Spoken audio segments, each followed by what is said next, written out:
Kita mau bikin apa nih? Bakwan udang. Widih, bakwan udang.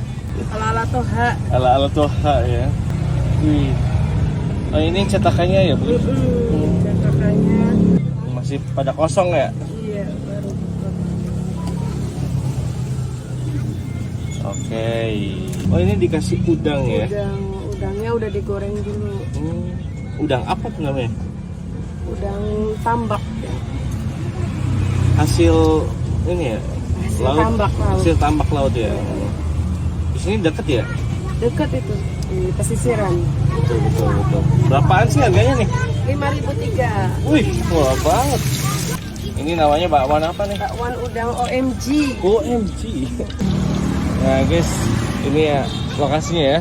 Depan Alfamart apa? Alfamart Toha. Doha. Tiap hari ya, Pak? Tiap hari buka dari jam 4 sampai jam 9. Oke. Nah, ini oh udah ya. Kayak gini kayak tuh. Jadi enggak lengket ya, Pak ya?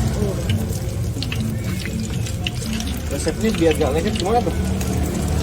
Ini ada cetakannya. Cetakannya. Terus cetakannya tadi dipanasin dulu. Oh, sebelumnya. Iya. Oh, ini udah matang ya, Bu? Iya, udah matang. Mantap nih, kematangan yang pas gitu ya. Coklat. Keemasan berapa? Itu tebel ya? Iya, tebal tapi garing. Tebel tapi garing itu. Di luar garing, nanti di dalam lembut. Gitu. Tapi matang nggak ya? Matang.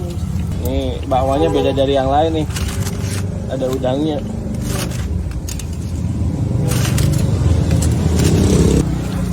Dikasih apa lagi Bu? Udah. Oh, ini pakai cabai. Oh, ada cabai. Pakai cabai. Mantap. Ada lontong juga ya? Ada lontong. Wih, kenyang nih. Sip. Mantap nih akangnya nih. Ini lokasinya di Toha. Toha nih.